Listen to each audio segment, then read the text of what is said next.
Sakshi from CNN News 18. And of course, it was a fabulous trailer, no doubt about that. And it was a well response that has been given. What I want to know is what can the fans really expect from this conclusion? Because the first part had raised a lot of high expectations. So what is the fans that you want to tell? What can they expect from this second part? At this moment, no, I think the fans will be in the euphoria of watching the trailer. But as the euphoria dies down, as we have been telling, we introduce the characters. We just introduce the characters. We just gave them what the characterizations are about. And in the conclusion, you are going to see the drama between them. That's the main thing that we are going to see. Sorry, I didn't get that. Of course, of course. The Bahubali franchise, the war is a part and parcel of the Bahubali franchise. Hello, sir. I've got one question each for you and Shobhu garu. Right? అంటే వాళ్ళైతే ఇంగ్లీష్లో అడుగుతారు, మీరు తెలుగులోనే అడగచ్చు కదా. తెలుగులో అంటే నేను కూడా బాంబే బేస్డ్ వెబ్సైట్కి రాస్తున్నా కదా. Just kidding. So the first question is, మీరు ఫస్ట్ పార్ట్లో what ever story that you have told and characters that you introduce and ఈ ట్రైలర్తో there is every chance that people will connect the dots and they come up with their own plot line. Ante idu ila undachemo. So some of those theories might be true as well, you know, but obviously the action takes over the whole thing. So as a creator, does that bother you that people might guess what you're trying to create? That's question number one. The second question is, you've always said that you're not sure when you're directing a film, right? You're going back and forth. So if you trailer చూసినప్పుడు, does it seem good enough for you or are you not satisfied so far? First question is, no, I'm not at all bothered. ఎందుకంటే మనం cinema చూసినప్పుడు first half చూస్తే second half ఏంటో guess చేస్తూ ఉంటాం. యాక్చువల్గా ఇంకా మూవీ బఫ్స్ అయితే సినిమా స్టార్ట్ అయిన with in 10-20 minutes they will be guessing what the second part is going to be. Some of them are right, some of them are wrong. It doesn't matter. What matters is, important విషయం ఏంటంటే దాన్ని ఎంత ఇంట్రెస్టింగ్గా చెప్తున్నాం అని మన expect. For example epics like Mahabharatam, Ramayanam లాంటి సినిమాలు తీస్తే మన కథ ఏంటో తెలుసు, but still we want to see the drama, ఎంత అందంగా చెప్పామన్నది important. And most of the theories ఇప్పటివరకు నేను చూసిన దాంట్లో most of them are wrong and few are a little bit close here and there. But ఒకవేళ అందరికీ కూడా ఎగ్జాక్ట్గా గెస్ట్ చేసినా సరే I'm not worried about it. ఆ పాయింట్కి ఎలా రీచ్ అవుతాం అన్నది more important. Second thing, as I said, నాకు డైరెక్ట్గా ఎప్పుడు నేను ముందుకి వెనక్కి వెళ్తూ ఉంటాను. ట్రైలర్ కట్ చేసినప్పుడు కూడా కొంచెం టెన్షన్ ఉంటుంది అటు ఇటు వెళ్ళినప్పుడు. But when I see it as a whole, once the BGM comes, పెద్దన బీజిఎం వచ్చిన తర్వాత నా ఎక్స్పెక్టేషన్ లెవెల్ కన్నా ఎక్కడికో దాటేసి వెళ్ళిపోయింది. He gives an extra twist. దానికి లైన్ దాటేసి పైకి వెళ్ళాల్సిన twist he will give it. So I'm more than happy about it.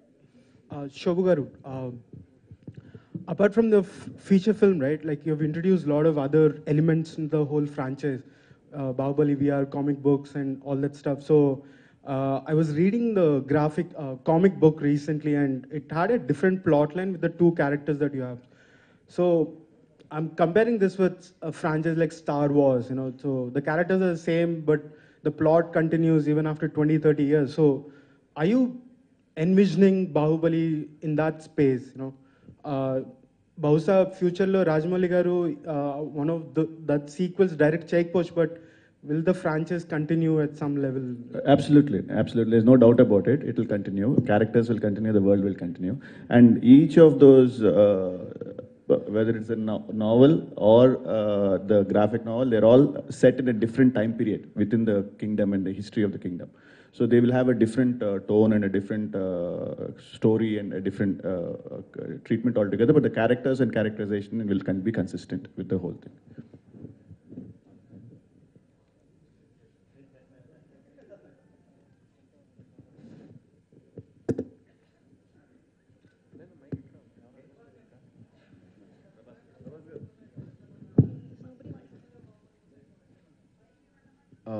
చెప్పండి.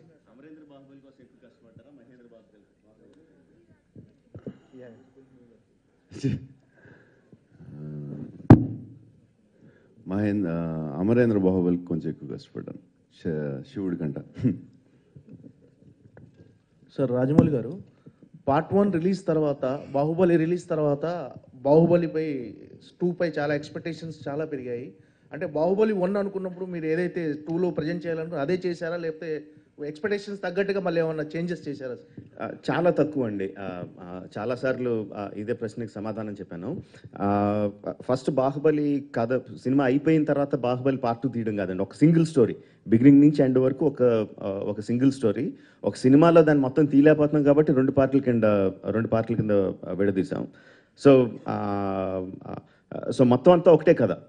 బట్ బాహుబలి పార్ట్ 1 రిలీజ్ అయిన తర్వాత దానికి వచ్చిన యూఫోరియా అది ఇది చూసి ఇంకా యాక్షన్ సీక్వెన్సెస్లో కొంచెం ట్వీకింగ్ కొంచెం ఎక్కువ పెట్టడం, అక్కడ కొంచెం ఇంకా డ్రామాటిక్గా చేయడం, అలాంటి చిన్న చిన్న ఇది ఉంది తప్ప బేసిక్ స్టోరీలో అయితే ఎటువంటి మార్పులు లేవండి. యాజ్ ఇట్ ఈస్ ఫస్ట్ ఏదైతే అనుకున్నామో చివరి వరకు అదే ఉంది. ఇన్ఫ్యాక్ట్ ఒక 20-30% ముందు షూట్ చేసాం కూడా, ఇంకా ఫస్ట్ పార్ట్ రిలీజ్ అవ్వకముందే.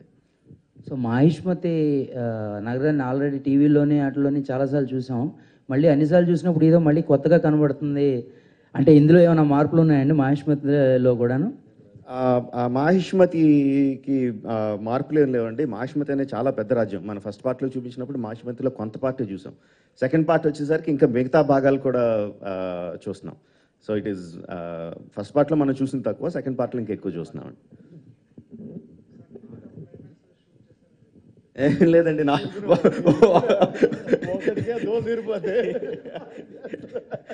ఒక క్లైమాక్స్ చేసేసరికి మొత్తం ఓపికలు అంతా అయిపోయినాయి అండి. 4 క్లైమాక్స్లు షూట్ చేసే ఓపిక లేదు. లేదు అంటే స్టోరీ డిస్కషన్ అప్పుడు 1,00,000 పాయింట్లు అనుకుంటాం అండి. బట్ వన్స్ షూటింగ్ వెళ్ళకముందే మొత్తం పాయింట్లన్నీ లాక్ అయిపోతాయి. 4 వర్షన్స్ షూట్ చేసి అంత ఇది లేదండి. Rajamouli sir, again a question about the piracy. Like in the morning we got to know that the trailer was leaked online on social media, and that's why you have to launch it on social media platforms, right, with the big screen itself. So how challenging it is, because earlier also War Sequence was leaked. So what challenge do you see, and I mean, what do you want to say on this issue? Piracy is a different issue and leakage is a different issue. Both are not the same. And this particular leak is some bug in the Facebook this thing. We are still trying to sort out why it happened. It is very irritating, but it is not something we can blame someone without knowing anything about it. So. It's online now. We launched it. We are supposed to launch it at 5 p.m. So we planned so many things around it, but unfortunately we launched it earlier. But I think it's good news for the fans rather than being a bad news. Hello Andy, I'm Netra from TV9 ikkada. That's it. Congratulations Andy andarki. Trailer చాలా అద్భుతంగా ఉంది. And లాస్ట్లో అంటే Prabhas and రానా వస్తూ అంటే అక్కడ ఆగిపోయిన scene నిజంగా గూస్ బంప్స్ వచ్చాయి. సో ఎలా ఉంటుంది ఫైట్? అంటే బిగినింగ్లో మేము చూసాం, చాలా మటుకు ఫైట్ చాలా ఎక్సైట్మెంట్ క్రియేట్ చేసింది. అండ్ వీళ్ళిద్దరి మధ్య అంటే ట్రైలర్లోనే ఇలా ఉంటే మూవీలో ఎలా ఉంటుంది? అంటే మాకు ఇంకా ఎక్సైట్మెంట్ క్రియేట్ చేయడానికి ఏం చెప్తారు? వాళ్ళిద్దరి మధ్య సీన్స్ ఎలా తీశారు? అంటే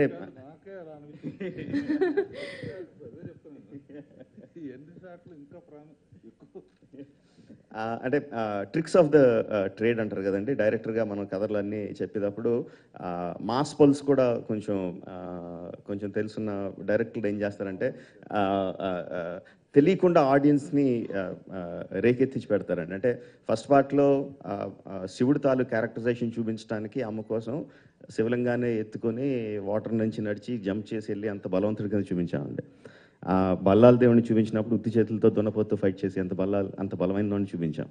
సో వాళ్ళిద్దరూ రైవల్స్ అని తెలుసు. సో అది రేకెత్తించి పెట్టడం అంటే ఎలాంటి బలవంతుడు ఇద్దరు కొట్టుకుంటే ఎలా ఉంటుంది అన్నది తెలియకుండా ఆడియన్స్ రేకెత్తించి ఉంటుంది. దాన్ని క్లైమాక్స్కి పెట్టాం. సో పీక్ అన్నిటికంటే జనాలు ఏదైతే ఎక్కువ ఎక్స్పెక్ట్ చేస్తూ ఉంటారో దాన్ని క్లైమాక్స్ పెట్టామండి. So the peak, the Everest peak, Baahubali సినిమాలో ఎవరెస్ట్ పీక్ ఏదైతే ఉంటుందో అది క్లైమాక్స్లో బల్లాల దేవుడు మహేంద్ర బాహుబలి మధ్యన ఫైట్లో ఉంటుందండి. అండ్ వన్ మోర్ క్వశ్చన్ అండి. సో అనుష్కను ఒకటే గెటప్లో చూసాం మేము బిగినింగ్లో. సో ఈ మూవీలో అనుష్క క్యారెక్టరైజేషన్ ఎలా ఉంటుంది? అండ్ శివగామి గురించి కూడా. మోస్ట్ పవర్ఫుల్ క్యారెక్టర్స్ అండి. మేము క్రియేట్ చేసిన క్యారెక్టర్స్ ఏదైతే ఉన్నాయో బాహుబలి కానీ, బల్లాల దేవుడు కానీ, శివగామి కానీ, కట్టప్ప కానీ, బిజల్ దేవుడు కానీ, దేవసేన, అన్ని characters very very powerful characters అండి. అందరూ కూడా వాళ్ళు నమ్మిన సిద్ధాంతాలని, వాళ్ళు నమ్మిన ఫిలాసఫీని చాలా స్ట్రాంగ్గా పాటిస్తూ ఉంటారు. సో అంత స్ట్రాంగ్ క్యారెక్టర్స్ ఉన్నప్పుడు వాళ్ళ మధ్యన ఆ క్యారెక్టర్స్ మధ్యన రిలేషన్షిప్ కూడా అంత స్ట్రాంగ్ ఉంటాయి, లవ్ కానీ హేట్ కానీ ఏదైనా. So Devasena characterization will be very strong అండి. ఆడవాళ్ళందరికీ కూడా చాలా చాలా నచ్చుతుంది అనుకుంటున్నాను.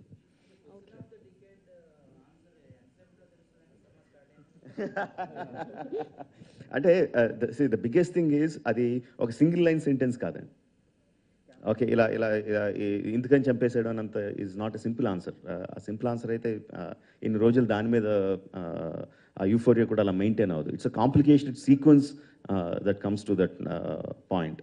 సో నాకు తెలిసి సినిమా స్టార్ట్ అయిన తర్వాత జనాలు అసలు అందులో లింగర్ అయిపోయి చూస్తూ ఉంటారు, కానీ దీని క్వశ్చన్కి ఆన్సర్ ఎప్పుడు వస్తుందని చూడరండి. నాకు తెలిసి ఆ క్వశ్చన్కి అంతా థియేటర్కి ఆడియన్స్ని రప్పించడం వరకే నేను అనుకుంటున్నది. బట్ ఒకసారి థియేటర్లోకి వచ్చిన తర్వాత జనాలు దే విల్ బీ ఆ క్యారెక్టర్స్తో పాటు ఆ ప్రపంచంలోకి వెళ్ళిపోతారని అనుకుంటున్నాను.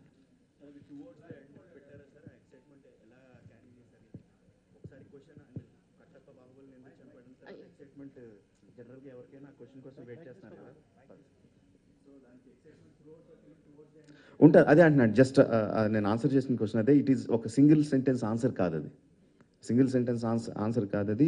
It's a buildup to that point. And ఆ పాయింట్ వచ్చిన తర్వాత ఆ నెక్స్ట్ స్టెప్ కోసం ఇంకా ఎక్కువ ఎదురు చూస్తూ ఉంటారండి. స్క్రీన్ ప్లేలో అలాగా రాయడం జరిగింది. Back and fourth is one thing, but as an emotional వైజ్గా చూసుకుంటే ఆ పాయింట్ వచ్చే వరకు జనాలు చాలా ఎక్సైటెడ్గా, చాలా ఇది బిల్డప్ అవుతూ ఉంటుంది. ఆ పాయింట్ నుంచి ఇంకొక 2 స్టెప్పులు పైకి వెళ్తుందని అనే విధంగా స్క్రీన్ ప్లే రాయడం జరిగిందండి. ఇది ప్రభాస్ కండి. హలో అండి. హలో అండి. సో బిగినింగ్లో తమన్నాతో రొమాన్స్ చేశారు అండ్ ఆ సాంగ్లో కొంచెం కొన్ని విమర్శలు కూడా వచ్చాయి. సో అనుష్క ట్రైలర్లో చూస్తుంటే ఇంకేదో ఉంది అని అనిపిస్తుంది. సో ఎలా ఉంటుంది మీ అండ్ తమన్నా అనుష్కతో చాలా బ్యూటిఫుల్గా ఉంటుందండి. రాజమౌళి గారు మీ ఇద్దరం ఎప్పుడు మాట్లాడుకున్నాం, డార్లింగ్ మీరు అన్ని టాప్, ఇంకొంచెం రొమాన్స్ ఇంకొంచెం చేస్తే ఇంకా బాగుంటుందని ఒక 10 years మా ఇద్దరికి డిస్కషన్ ఉండేది. ఒక షార్ట్ తీసిరైనా, డార్లింగ్ మీకు అసలు ఫాల్స్ ఇది వీక్నెస్, ఇది ప్రాబ్లం అంటే లేదు, మీకు అన్నింటిలో మీరు టాప్ అయ్యాను అనిపించి రాజమౌళి గారిని ఒక 100 times చెప్పాను. ఒక షార్ట్ అలా తీశారు. అది ఐ థింక్ రాజమౌళికి అసలు ఏ వీక్ పాయింట్స్ ఏం లేవు. అండ్ రానాకి సో బిగినింగ్లో మీకు ఒక సాంగ్ అంటే బాగుండని మీ ఫ్యాన్స్ ఫీల్ అయ్యారండి. యాక్చువల్లీ నేనైతే అలా ఫీల్ అవ్వలేదండి. అదే మీ ఫ్యాన్స్ ఫీల్ అయ్యారు. ఇందులో ఏమైనా ఎక్స్పెక్ట్ చేయొచ్చా? అది చూస్తే సాంగ్స్ చేసేవాళ్ళు ఉన్నాడు కనిపిస్తున్నాడు. ఒకసారి క్లియర్గా చూడండి ఆ ఫోటో. అండ్ బిగినింగ్ లో మనం చూసాం మనోహరి సాంగ్ లో మీరు కూడా ఇన్వాల్వ్ అయింటే లేదండి, బాగుంటుందేమో అని అది అమ్మాయితో తినే డాన్స్ చేస్తూ ఉండే, నేను పని చేస్తూ ఉంటాను. చాలా సిన్సియర్ మనిషినండి.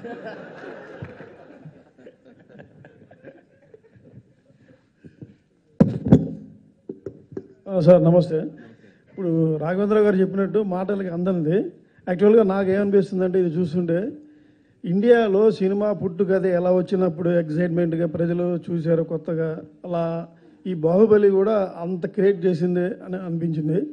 సో నెక్స్ట్ ఏంటంటే ఈ బాహుబలి అనే సినిమాని, ఈ కథ ఇలా తీయాలి, దీనికి అసలు ఇన్స్పిరేషన్ ఏంటి? అసలు మీకు అంతకుముందు ఏదన్నా సినిమాలో ప్రభావం లేకపోతే ఎక్కడైనా కథ చదివారా? అంటే బాహుబలి అనే సినిమా కదండి, పౌరాణికాలు కానీ, జానపదాలు కానీ, హిస్టారికల్స్ కానీ, చారిత్రాత్మక సినిమాలు కానీ చిన్నప్పటి నుంచి బాగా ఇష్టం. కథలు అంటే సినిమాలు కథలు అంటే బాగా ఇష్టం. ఆ కామిక్స్ అయినా, ఆ నావల్స్ అయినా, ఆ సినిమాలైనా చిన్నప్పటి నుంచి బాగా ఎక్కువ చూడడం. సో ఇన్స్పిరేషన్ అనేది ఒక సింగిల్ పాయింట్ కాదండి, చూసిన ప్రతి సినిమా కూడా ఇన్స్పిరేషనే. బట్ చాలా పెద్ద లెవెల్లో తీయాలని కోరిక అయితే ఉంది. బట్ ఫస్టే ఇలాంటి కథ చేస్తే ప్రొడ్యూసర్ బయటికి పోమంటారు కదండి. సో ముందు చిన్న చిన్న సినిమాలు చేసుకుంటూ కొంచెం సక్సెస్ వచ్చిన తర్వాత, మార్కెట్లో వాల్యూ పెరిగిన తర్వాత, డిస్ట్రిబ్యూటర్స్కి, ప్రొడ్యూసర్స్కి నమ్మకం వచ్చిన తర్వాత ఇలాంటిది అటెంప్ట్. సో నేననే కదండి, నాకు తెలిసి ఎవరైనా సరే ఏ కథ ఏ సినిమా తీసినా సరే ఇన్స్పిరేషన్ మహాభారతం, రామాయణంలో ఉంటుందండి. అది లేకుండా ఇంపాసిబుల్. అసలు మన నరనరాల్లోనే అంత ఎక్కేసింది అది. ఆ ఇన్స్పిరేషన్ అయితే 100% ఉంటుందండి. ఇంత పెద్ద చేసిన తర్వాత నెక్స్ట్ సినిమా మీ నుంచి ఇంతకంటే పెద్దది ఆశిస్తారా, లేకపోతే మీరు ఇంకా వేరే ట్రాక్లోకి వెళ్తారా? ఈ సినిమా రిలీజ్ అయిన తర్వాత సినిమా గురించి ఆలోచించుకోవడం అనుకుంటున్నాను. ఒక 2-3 నెలల్లో ఏదైనా హాలిడేకి వెళ్ళిపోయి ఏమి బుర్రలంచి అంత మైండ్ లంచి అంతా తీసేసి అని అనుకుంటున్నాను అండి. బట్ ఎలాంటి సినిమాలో తీస్తానో తెలియదు, కానీ నెక్స్ట్ సినిమాలో మాత్రం ఆ చివరి కూర్చున్నాడు ఒక ఆయన, కమల్ కన్నన్ అని చెప్పి, విజువల్ ఎఫెక్ట్స్ సూపర్వైజర్. ఆయనతో పని లేకుండా, విజువల్ ఎఫెక్ట్స్తో పని లేకుండా ఒక సినిమా తీయాలని అనుకుంటున్నాను అండి. నాకు తెలిసినప్పటి నుంచి, అంటే 6 years నుంచి రాజమౌళి అదే మాట చెప్తాను, విఎఫ్ఎక్స్ లేకుండా తీస్తాను, విఎఫ్ఎక్స్ లేకుండా అనేది పెరుగుతాను తప్ప తగ్గట్లేదండి. ఎనీహో మీరు చాలా గర్వంగా ఉంది, మన తెలుగు ఇండస్ట్రీలో మీరు ఒక దర్శకులు, తెలుగు కూడా అయి ఉంటాం. All the best. థ్యాంక్స్ అండి. మీరు ఇందాక అన్నారు సినిమా అంత అంత గొప్పగా రావడానికి కష్టపడ్డారని. యాక్చువల్గా సినిమానే కాదండి, ఎవరైనా ఒక మనిషి అయినా, ఒక సినిమా అయినా, ఒక ఈవెంట్ అయినా చాలా ఒక శిఖరం స్థాయికి వెళ్ళాలంటే దానికి అన్ని డిపార్ట్మెంట్స్ నుంచి ప్రోద్బలం ఉంటే తప్ప, అందరూ ఇన్వాల్వ్ అయ్యి ఇది నాది అనుకుంటే తప్ప జరగదండి. బాహుబలి సినిమాకి పెద్ద అదృష్టం, యాక్టర్లు, టెక్నీషియన్స్ అందరూ కూడా ఇది నా సినిమా, నా కెరియర్లో ఇది మలిరారుగా నిలిచిపోయే సినిమా అని చెప్పి అందరూ దానికి అంత ఎఫర్ట్ పెట్టి చేయడం అనేది దట్స్ వన్ రీజన్. అండ్ మా టీం నుంచే కాకుండా ప్రతి చోట పర్టికులర్లీ మీడియాలో వచ్చిన సపోర్ట్ కానీ, అంటే మీడియా అనేవాళ్ళు రకరకాలుగా రాస్తారండి. కోపం ఉంటే కోపం ఉన్నట్టు రాస్తారు, చెడుగా ఉంటే చెడుగా రాస్తారు. మా మీద ఎక్కడన్నా చెడుగా రాసి ఉండొచ్చేమో కానీ బాహుబలి అనే సినిమాని మాత్రం ఎక్కడో తగ్గించకుండా ఎప్పుడూ ఒక శిఖరం, ఒక స్థాయిలో, ఎక్కడో శిఖరం స్థాయిలో నిలబెట్టారు. That is one of the reason Baahubali అంత గొప్పగా రావడానికి. సో అన్ని ఎఫర్ట్స్ అన్నీ ఇండస్ట్రీలో కానీ, బయట కానీ, మీడియాలో కానీ, మా టీంలో కానీ అందరూ కూడా ఈ సినిమా గొప్ప సినిమా, ఈ తెలుగు సినిమా ఎక్కడికో తీసుకెళ్తుంది అనే నమ్మకం, ఆ దీవెనలో ఉండబట్టి నాకు తెలిసి బాహుబలి అనే ఫ్రాంచైజ్ అంత పైకి ఎదిగింది అనుకుంటున్నాను అండి.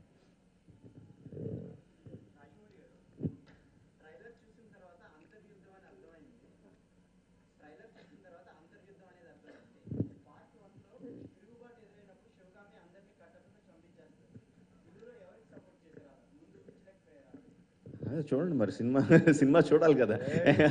నెమ్మదిగా అసలు మామూలు క్వశ్చన్లు అడిగినట్టు అడిగి సైలెంట్గా కథ అడిగేస్తే ఎలాగా?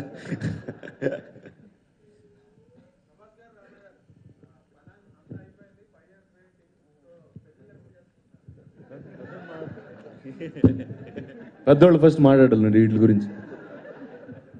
ఈ సినిమాలో నువ్వే పెద్దోడివి.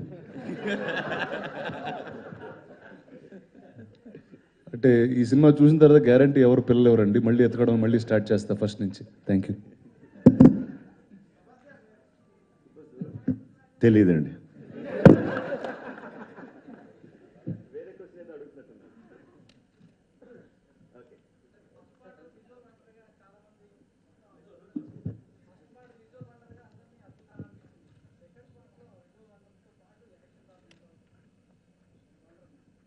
సారీ అండి, అర్థం కాల, క్వశ్చన్ అర్థం కాల.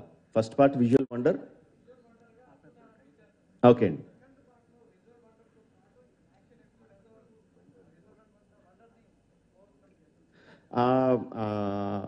ఫస్ట్ పార్ట్లో ఎమోషనల్ పార్ట్ కంపారిటివ్గా విజువల్ వండర్తో కంపారిజన్ చేసుకుంటే ఎమోషన్ పార్ట్ తక్కువ అండి, విజువల్ గ్రాండియర్ ఎక్కువ ఫస్ట్ పార్ట్లో ఇన్ కంపారిజన్. సెకండ్ పార్ట్లో రెండు కూడా ఈక్వల్గా ఉంటాయండి. ఎమోషన్ కానీ విజువల్ కానీ నువ్వు నేను అన్నట్టు పోటీ పడతాయి.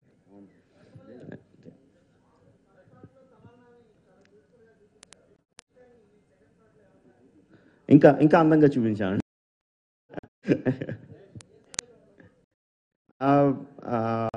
అనుష్క మధ్యలో ట్రైలర్లో 2 షార్ట్స్ ఉంటాయండి. So that gives an idea Anushka ఎలా ఉండబోతుంది అన్న దానికి. అంటే విజువల్గా అందానికిగా చూసుకుంటే అనుష్క ఎలా ఉండబోతుందో ఆ 2 షార్ట్స్ బట్టి తెలుస్తుంది. But as a characterization she will be much more very very strong.